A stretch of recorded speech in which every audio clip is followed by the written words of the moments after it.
Hi, everybody. Welcome to another episode of Dr. Cammy and Karen Go Keto, where we are working on transitioning from a standard American diet to a different lifestyle, which involves keto, a step up from the standard American diet to keto. And now we're working on keto to carnivore. And we're learning so much information about carnivore diet and what the media thinks about it and what's out there and what is truth versus what people think are the truth. And the other thing I wanted to share was that I went to a party last night, a birthday party, and I did great on my diet. I ate, I'm trying to think if I ate all carnivore. There was cheese and meat queso. There was meat out of the inside of a sandwich, some salami, and I did eat some celery. There was a little bit of vegetables in there. But when the cake came out, there was beautiful cakes that somebody had handmade who was like a professional and is friends with this person who was celebrating their birthday. And I remember just thinking, oh, I don't do that. I'm not going to eat the cake, period. And it was just the coolest thing. And I didn't have cravings. I didn't salivate. I was nice and full from the healthier food I had eaten at the party earlier because the cakes came out pretty late. And I was talking to somebody in a crowd about sugar and having issues with that and basically being addicted to it. And when the cake came out, they said, "Are you going to eat any?" And I said, "No." And they go, "Oh, you're not going to take a bite." And I said, "No, that would be like heroin to me." And she didn't hear what I said or didn't want to hear what I said because she was going to go eat it. And she goes, "What?" And I said, "Heroin." So she got it. So I'm really thrilled to be feeling that way about sugar. And I wanted to tell you guys too that I passed my exam. I am officially a sugar detox and addiction coach through Mike Collins' plan. And we have to talk about the summit that's coming up too. But I wanted to have Karen check in. Well, I talked to Cammy about that early this morning about her experience yesterday eating the cake or not eating the cake. And I wanted to point out to her that this is not just because of willpower. She's been in this position many times before, and she's just had a bite. Or sometimes she's had a bite that's led to a whole piece. And sometimes she's had a bite that's led to 3 pieces, right? So it's changed. Or sometimes I've had a bite and then binged for 3 days. Right. And then your conversation about it, and you can even go back to our old tapes where you can see the conversation. And if we were skilled, we would link it to you, but we're not skilled in that editing yet. So we are not going to do that for you at this time. Yes. But she would say, "I can't have it," or would be deprived, or she would be on her pity pot, as she always says, "I can't have it. No, I don't eat that, but I can't have it." And then she would be upset, and maybe she'd remember that and either leave that function and go somewhere else or go to McDonald's or something like that because there was a trigger there to make her desire that food. And I say that's the joy of this carnivore diet. It's Carrie at Homestead How and Healing Humanity documentary that he's doing talks about how in 4 days his depression left him. And Georgia Ede wrote a book about changing your mind when you change your brain, when you change your diet. And it really, I think this is just indicative, Cammy. You've been doing this plan, I don't know, I'd say like about a month, pretty much really restrictive and really focused on I think December 1st was when we started. December 3rd. Yeah. This is a whole new perspective for you of, no, I don't eat it, talking to somebody that you don't eat it and laughing that they don't get that you don't eat it. And truly, that heroin comment, it's been said before online by many people that if you were a heroin addict and somebody was bringing out the heroin cake and you said, "Oh, no, I'm an addict, I don't eat it," they wouldn't say, "Oh, you don't want just a little?" I mean, I don't know, maybe they do in circles of drug addicts. Maybe they just say, "Oh, do a little, whatever you do, heroin, snort it or shoot it or whatever."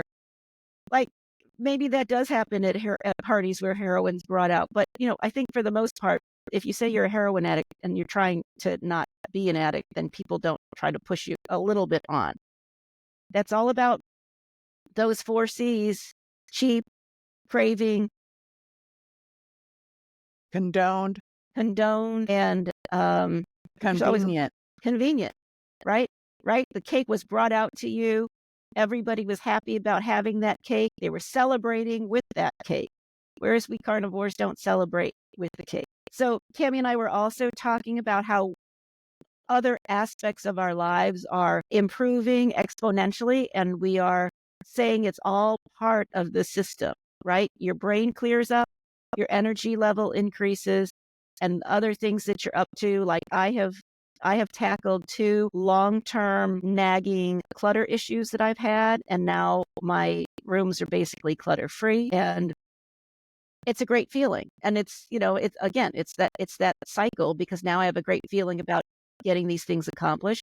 So I want to be sticking to my eating transition to carnivore consumption. Yes. And so I think it's really important to reiterate what Karen was talking about just now about how the chemicals in your brain change on the carnivore diet. And because of the chemical makeup and the way the brain is functioning at that time, then the cravings for the sugar go away. And the psychological aspect of the binging and the getting relief from it, from the world and the stress or the pressure, because I would binge to get relief from whatever it is that was going on.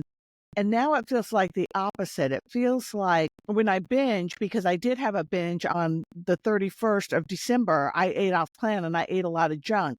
I felt so bad and awful physically that the next day I was like, I just can't do this anymore.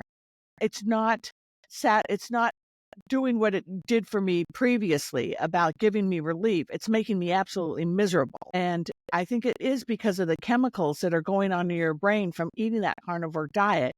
So they work hand in hand. Getting to the carnivore diet was hard.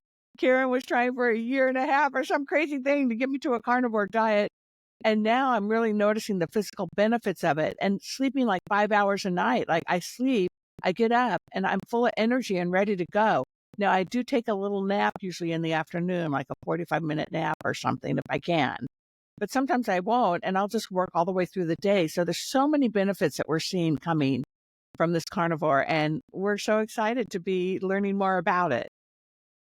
We are, and we hope you stick with us and subscribe. And if you're on your own journey to keto, transitioning to a keto lifestyle or to a carnivore lifestyle, that's what we talk about. And we are planning on bringing in some more structure. And I think that it will happen since we are both a little more clear headed.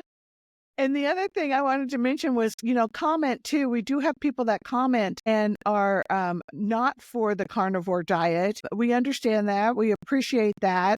We are on a journey of discovery and learning ourselves.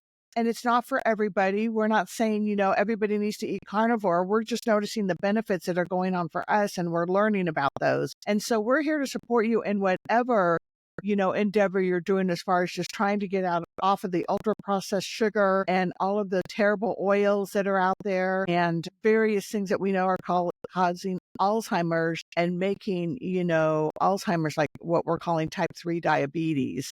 So yeah, come and learn with us. Okay, and one other thing, Cammy wants to give Mike Collins a shout out with the Quit Sugar Summit coming up. Right, there's a Quit Sugar Summit January 6th to January 12th. It's free. You can sign up. You do have to register, so please sign up. And you can buy the lectures. There's 45 speakers there. It's going to be just a wonderful, big chunk of knowledge from all kinds of different perspectives. And I think, I don't know, for a nominal fee, like $67, I don't know, a certain amount of money, I think it's under $100, you can order the videos so that you can have them to use at a later date. So check it out, Quit Sugar Summit. And we don't have any affiliation with them except for Cammy, but it's not like we don't get reimbursed or anything or any sort of fee for that. I know I went to my first one about 4 or 5 years ago, and the speakers are really good. They've been around for a long time. I know Mike Collins, Jen Eden, Robert Lustig. They're just not a whole lot. Or Bitten Johnson. These are what names that are known, and for the most part, they're not all carnivore, and there are a few that are plant-based. I think that there are 1 or 2 or 3 that are plant-based. The main key is to get off the processed foods, the high ultra processed foods.